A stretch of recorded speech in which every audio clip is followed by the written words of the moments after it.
Saskatchewan Premier Scott Moe is walking back something he called his first order of business if he was re-elected.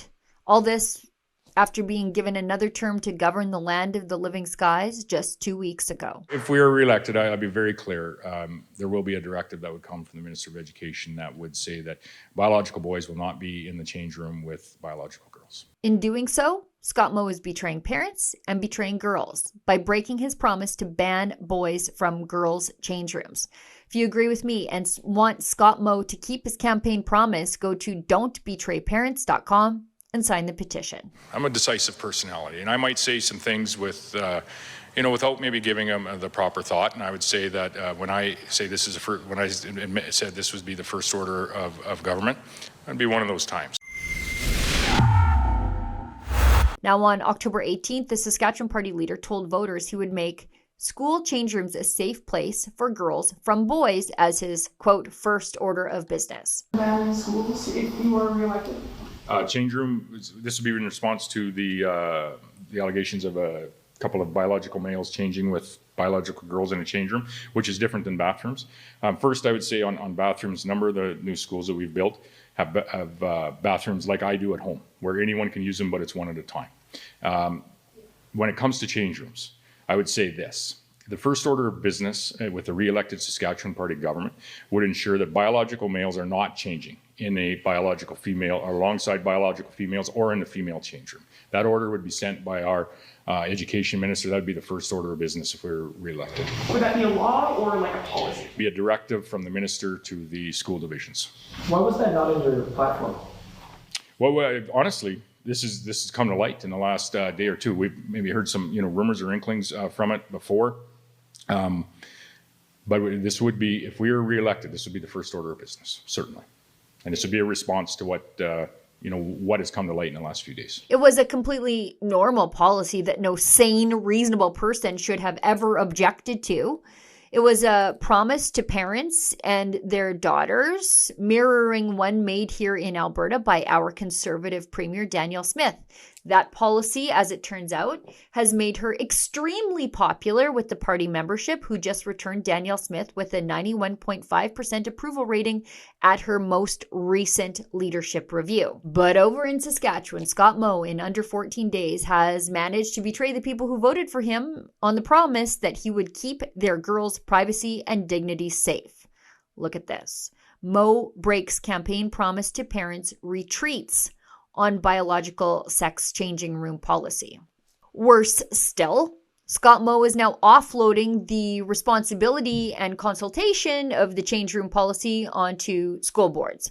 This is one very lame excuse, given that we know that the school boards are the ones who are either responsible for the problem of boys and girls change rooms or have at least done nothing to allay parents' concerns and protect the dignity and privacy of minor girls at school. Then there's the issue of the school boards and teachers' unions meddling in municipal trustee elections in an effort to fix them against pro-parents' rights, pro-girls' rights candidates. Look at this.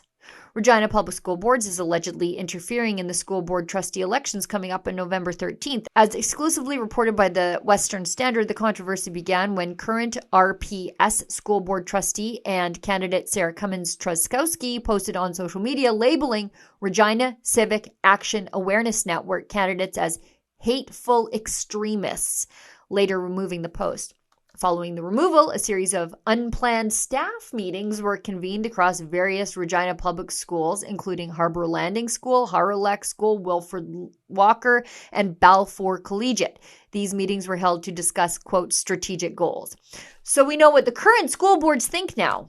If you think boys should be out of the girls' change rooms, well, you're a hateful extremist. What Scott Moe is doing here is insane. He's giving those who don't think there's a problem the ability to ignore the problem that fomented on their watch. He's giving the problem to the school boards to solve. Aside from parents and their daughters, Moe is betraying everyone who took heat as some sort of transphobe for going to bat for him and his policies. He has a mandate from voters, and instead of using it, Moe's capitulating to those who didn't vote for him and who routinely call his supporters all manner of lies. Scott Moe is learning nothing from Alberta. He's learning nothing from his too close for comfort election results. Scott Moe is betraying moms and dads and their girls who deserve to feel safe when in a vulnerable state. And look, I want to be clear. I like Scott Moe. I wanted him to win. I still do, which is why I have this petition against him. Because going down this path is how he loses next time. Because he's proving himself weak and untrustworthy in the face of public sector unions and left-wing activist pressure. Scott Moe has done a lot of good for parents' rights in Saskatchewan, invoking the notwithstanding clause to protect the Parents' Bill of Rights from legal challenges to overturn it. Scott Moe needs to find that courage again for the sake of girls and for his own political futures. Help me send Premier Scott Moe a friendly message. Sign the petition at don'tbetrayparents.com. Scott Moe, keep your campaign promises. For Rebel News, I'm Sheila Gunn Reid. Help me send Scott Moe a message. He needs to keep his campaign promise to parents and girls to protect girls-only spaces at school. Go to don'tbetrayparents.com, sign the petition, and I'll make sure it gets to him.